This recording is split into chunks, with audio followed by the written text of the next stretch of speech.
This is Blacklight. Continuing on with the scientific study of consciousness.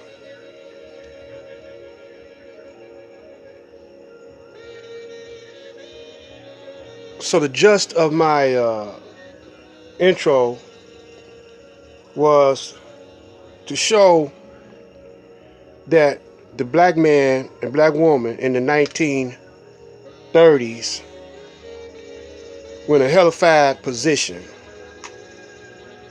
And when Master Farad came and gave us knowledge of self, 30 years later,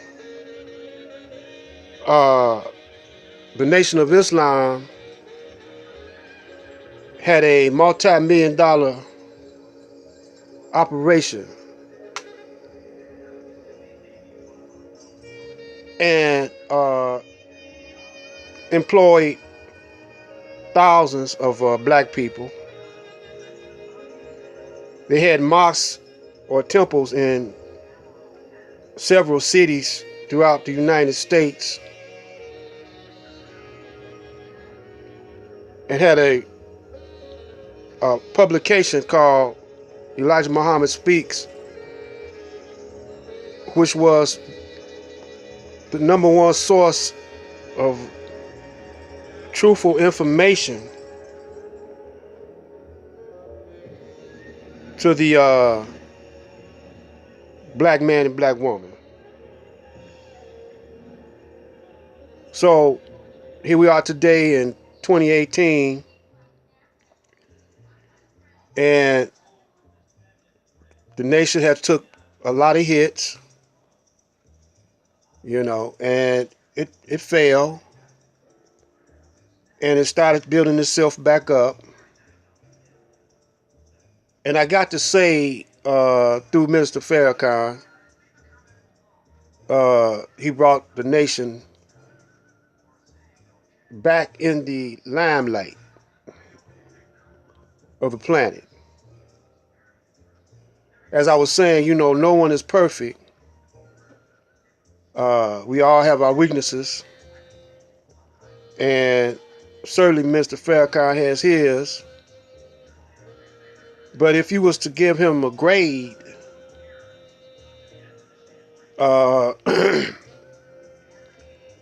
would give him above average, because I don't think none of us, including myself, could have brought the Nation of Islam back to the public's eye. And see, I'm going to tell you, a lot of it was controversy.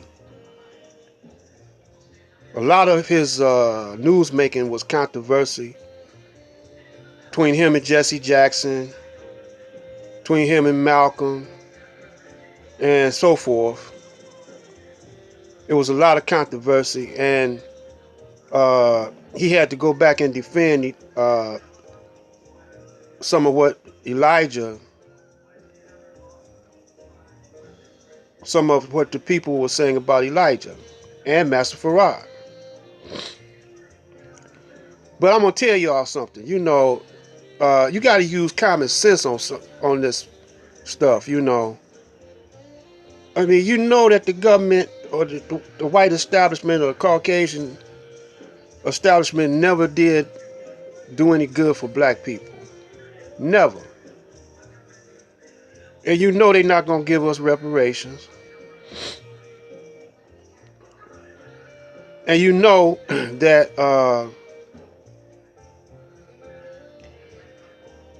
they will keep us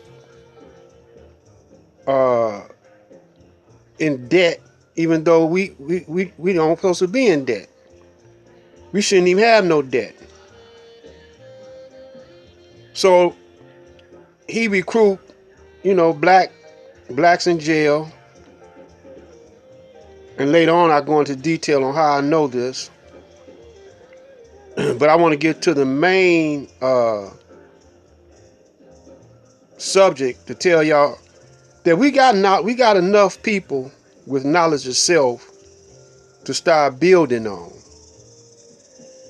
it's not uh it's not about national identity, about who you who you about your who you say you are, you know. It's not about that right now. What got us down is money. See, someone made money for us and gave a worthless value on it, and that's what's ruling us now. And that's why one of the main reasons why they don't want uh, Islam, because Islam has a Sharia law, and the financial uh, laws are against usury. So if Islam was to take off over here and brothers start studying Islam, they'll also find it in the scriptures of the Bible about usury. About usury. They'll see it in the Bible.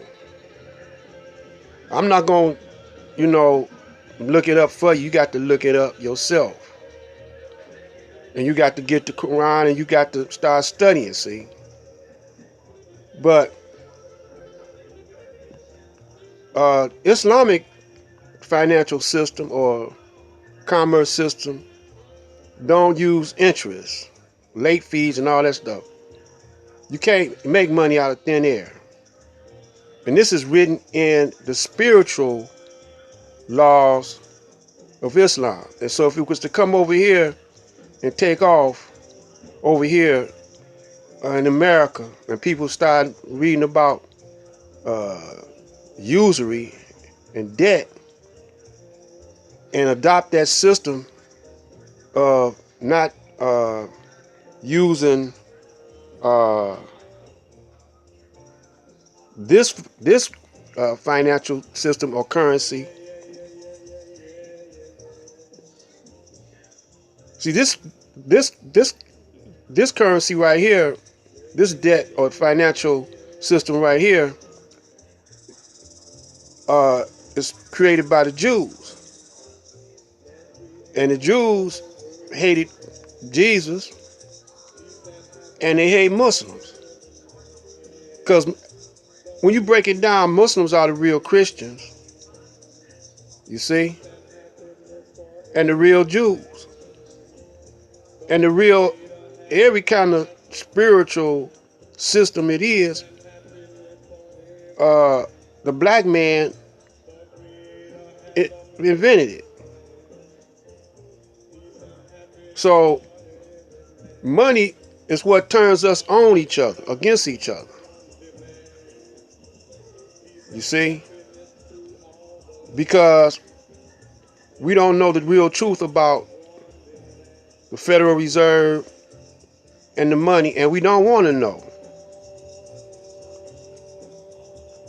So we're going to come back with another episode of scientific study of consciousness. Black Light 1.